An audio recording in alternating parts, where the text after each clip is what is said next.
again for your attention. Thanks very much. How do you take that? Thank you, guys. You're welcome.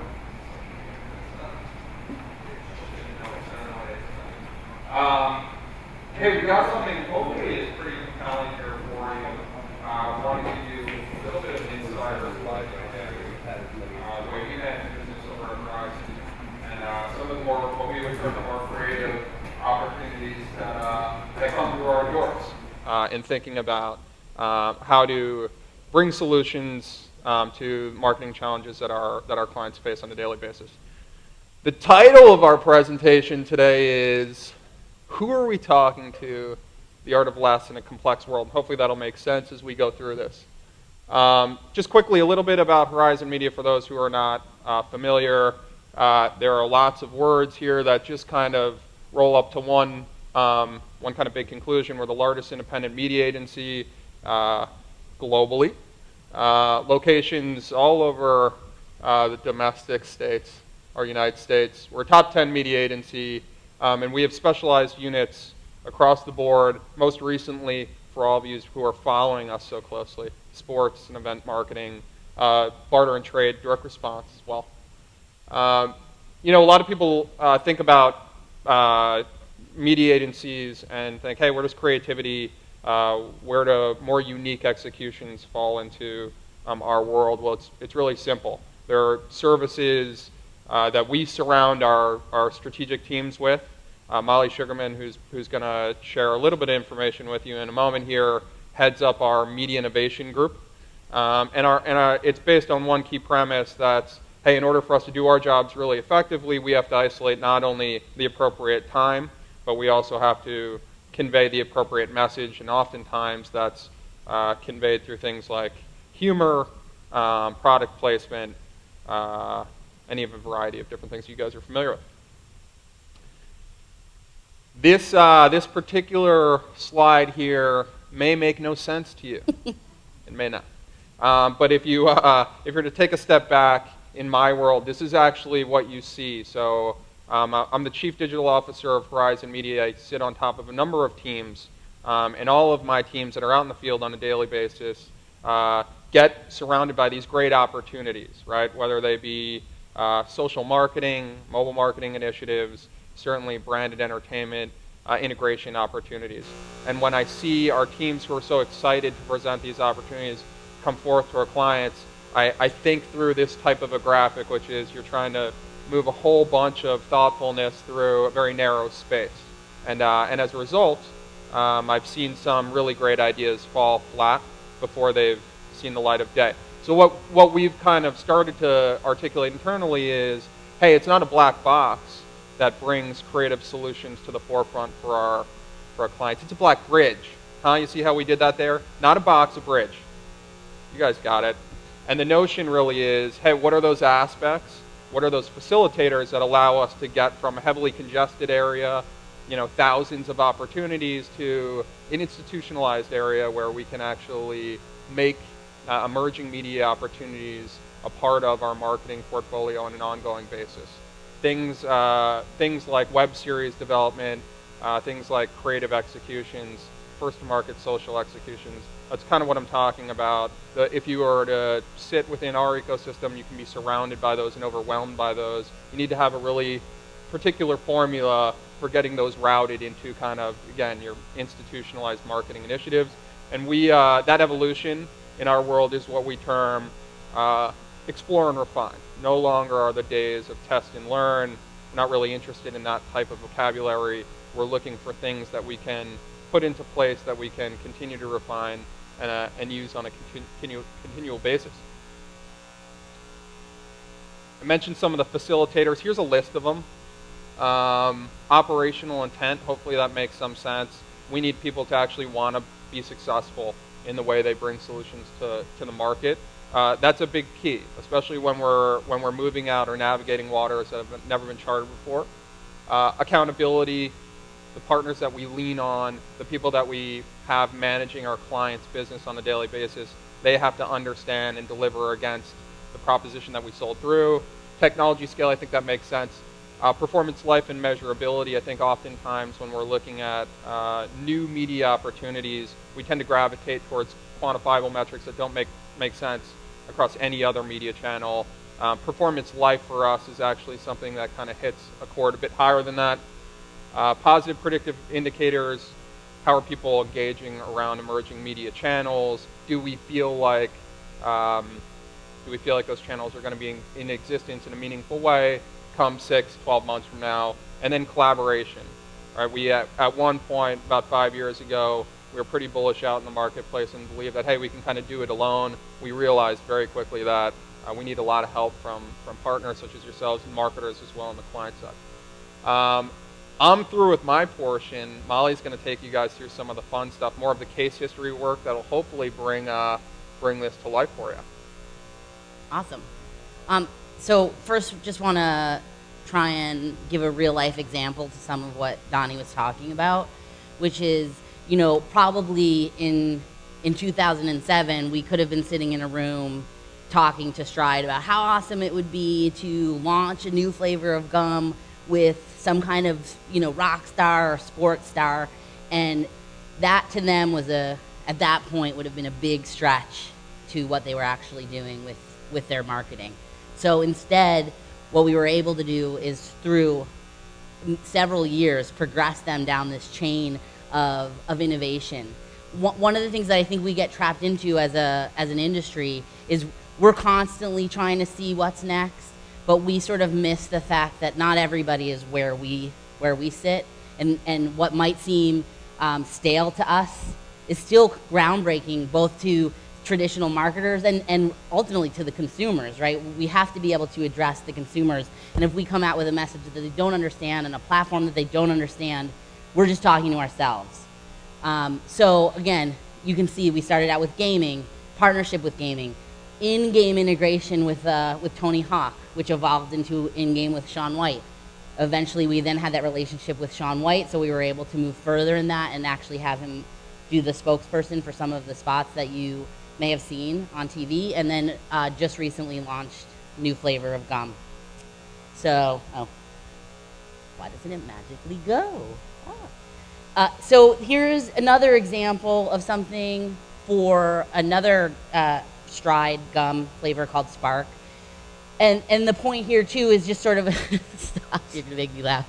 A similar story of just how do we get them to start looking at alternative methods of getting their message out as a compelling augmentation to their current marketing scheme. And so, we started looking at properties that reflected a certain type of attitude that we felt would work well with the brand. We started getting results back, and eventually we're able to get them to start doing some product integration. I'm not going to show you the whole video, but I'm going to show you a clip of this that we were able to do. Hopefully.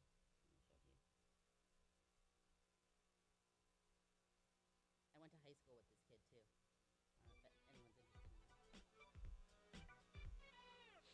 Hello, I'm Josh from College Humor. I am outside Dan Gerwich's apartment right now. 3 weeks ago, Dan agreed to let us break into his apartment and force him to do a late talk show with a full band, special guests and all. I imagine he's forgotten by now. We have his keys thanks to his roommate, so let's go.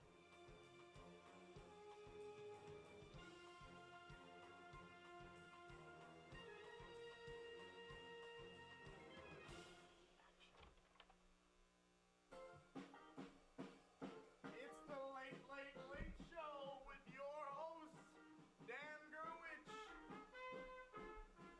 It's the Late Show, man. And a special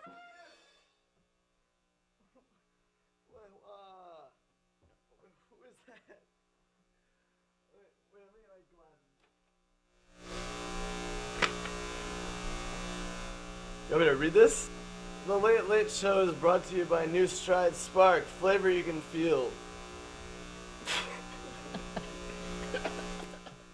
The worst idea I've ever had in my life. What's up with cloning, you guys? I don't know if you guys have heard about this, but So you get the point.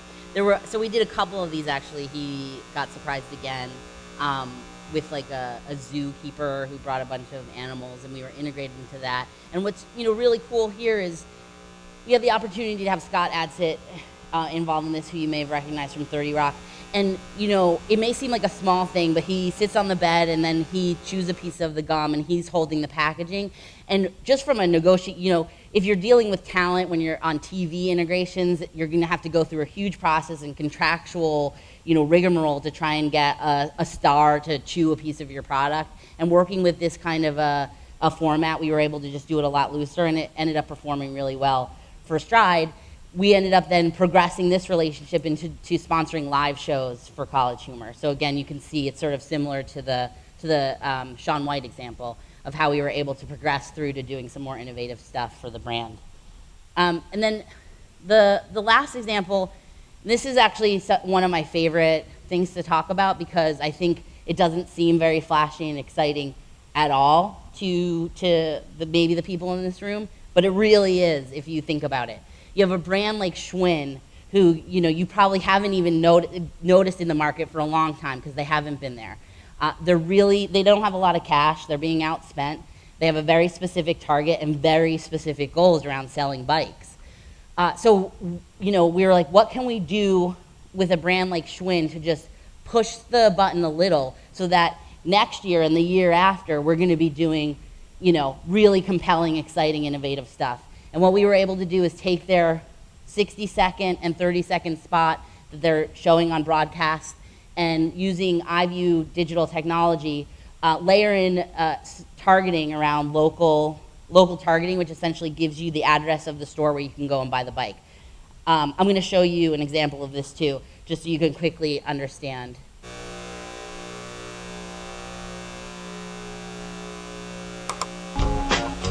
Thinking maybe that I met you in a dream. When I'm with you, life is too good to be true. I think I found the answer in your smile. Don't go, please stay with me a while. Visit us here today and enjoy great prices on Schwinn bikes during Schwinn's May Bike Month. So the story here, no added production for the brand. They didn't have to go and reshoot anything.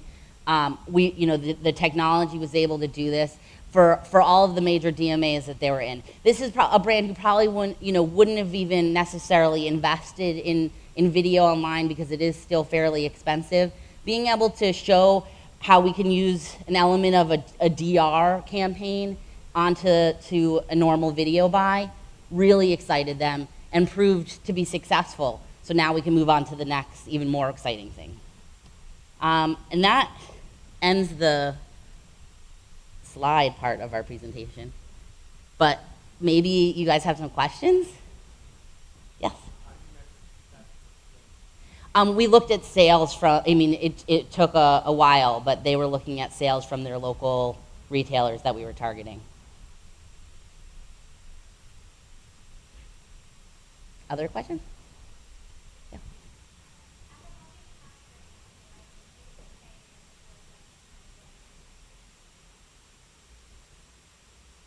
That's a great question. It is a great question. I think, I don't know, you might have a different opinion. Yeah. I think our entertainment brands tend to just be a little bit closer to the cutting edge type stuff. Some of the things that I would consider to be pretty exciting, but maybe I don't know who else would. The Into Now stuff that we did with Lifetime, Yeah. some mobile and tablet integrations. But again, from a mass scale, that's not the stuff that's really hitting, right? And I think Geico is doing a lot of great stuff, but also looking at it from a reach perspective. Yeah, I would agree with the entertainment piece. I think our actual CPG advertisers are pretty progressive in this space because of their limitations around assets. They don't have always the video assets that we would prefer to have. So they've done, some of these brand integrations, some of the more playful, tactical executions as a result of making up for, having a little less artillery, which has been great. But I don't know that one category sticks out from the others because Capital One and Geico are both, they have a very different position in the market. They have a lot of money. they tend to have a lot of brand equity already, so they can, they come at it with a different approach.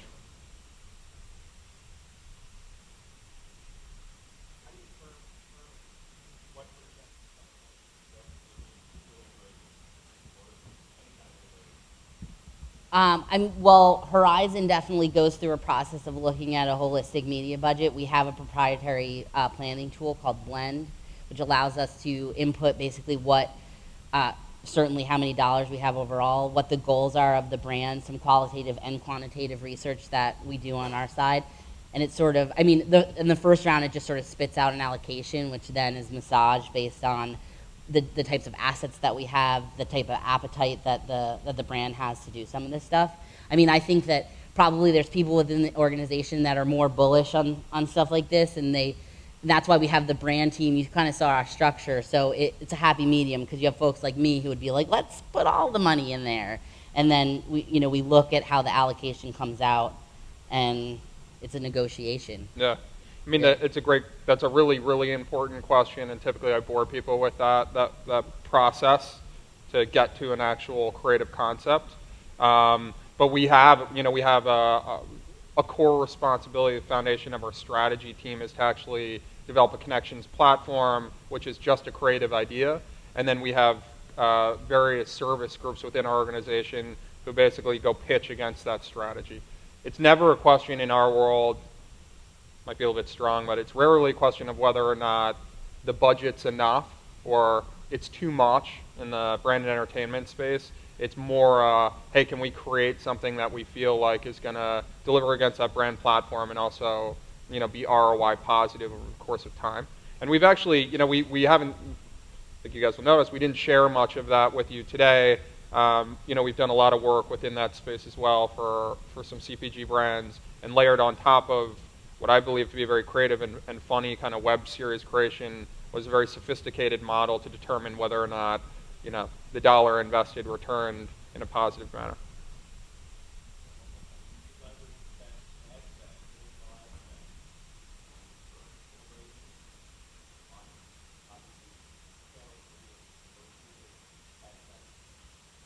Yes. Yes, we do. Yeah. If you, Geico again is a fairly large advertiser of ours. If you're a football fan, or if anyone here has watched the Super Bowl in the past few years, you've probably seen the caveman participating in some sort of integration leading up to the Super Bowl with Phil Simms. Now, it's a really interesting story on how we got there. We actually don't spend any money during the course of the Super Bowl. We put all of our investment towards that integration because we feel like it delivers on a higher return than, a 30 or 60 second spot at X multiples, $1 million. I guess a kind of a corollary of that question, one of the things you started out by saying was that Schwinn had a relatively limited budget. And so when you think about these services you offer for clients, if money were no object, like, is there a point where you say, you know what, let's go down the hall to the 30-second spot guys, the national TV guys, because, like, if money were no object, there's a kind of a reach proposition that, we can't innovate as much as, like, the reach can kind of give you. Like, do you know what I'm kind of asking? Like, if money were no object, do you kind of hit a limit on how much innovation you can offer versus just going out and spending money in the 30-second spot world? And actually, you mean online, or still just putting all of the money into traditional spots? Well, or actually the production? Maybe I'm not understanding. I guess in a combination of the production and putting it into the 30-second spots, as Right. opposed to, you know what, if you had all the money in the world, you're still kind of better off. Like, we can do things that you don't understand on the digital side that we just think we can do more for you on the digital side. So yes, the latter. From my perspective, there isn't a point where I would say, oh wow, you have all of that money. Well, let's just go buy more, GRPs in TV. I think that I think that we can do things in digital that simply can't be done in other medium. As traditional TV becomes a digital format, you're going to see it there too. But the Schwinn example, that's rapid iteration of multiple, and you can add in layer upon layer of different types of targets. To try and produce that number, even if you had the money to do it, you wouldn't have the time to do it. To sit and produce 10,000 different spots with 10,000 different bike shops, it's just not possible. Right. So I think that we're seeing the technology in the digital space is absolutely advancing the marketing of these brands, regardless of whether they have a small or large budget. But if you, I guess as a follow-up, like if you could ad tag the spot, right, like Visible World or someone like you probably, right, you can't have 10,000 pieces of copy, but maybe you could have like 200 pieces of copy, and you could ad tag them to a traditional cable set-top box. Is that more optimal than is that more optimal? Is it the same? Like what I feel like, so I think there's probably a few just core facts, I would think. One is if we had all the money in the world, we would spend more money on television. It's true. We're a $3 billion organization. We spend north of 70% of our dollars on video of some sort. Vast majority goes to broadcast cable expression. Okay, we would spend more on TV. I think, okay, I'm gonna make it super quick. You know what does this mean? Which one? All right. Okay. The second piece is, our team has to be really smart about articulating what the value of the channel is, right? And for us, it's not a reach game necessarily. We can't really play to that, but we do have added layers of engagement that we can add, and we do have this ability to test certain messages within our environment, which I think is really valuable, and then turn around and inform where our larger investments are taking shape. I'll give you a quick example, just very quick example. We host events for Sobieski. It's a vodka. It's a very nice vodka. Hopefully some head nodding. Hopefully you guys drink it. And we host them and film them, and we cut that film to share within our paid advertising. And one of the reasons why we do that is it's low-cost production, and we know exactly what resonates with consumers because we're also pumping that through social channels. And I think that was just a realization of, hey, what does this channel offer for us? Well, it's ripe for letting consumers just kind of say, I really like that. And I don't think we have a core belief that our organization, that video here is so much different than video there, meaning if we come up with a great asset that works really hard in Facebook, the future for us is making sure that works really hard on NBC. I could see, I see that happening, especially if there are cost constraints around production. Yeah. Okay. Well, thank you very much to Horizon. Thank you, guys. Thank you. Thank you. Thanks.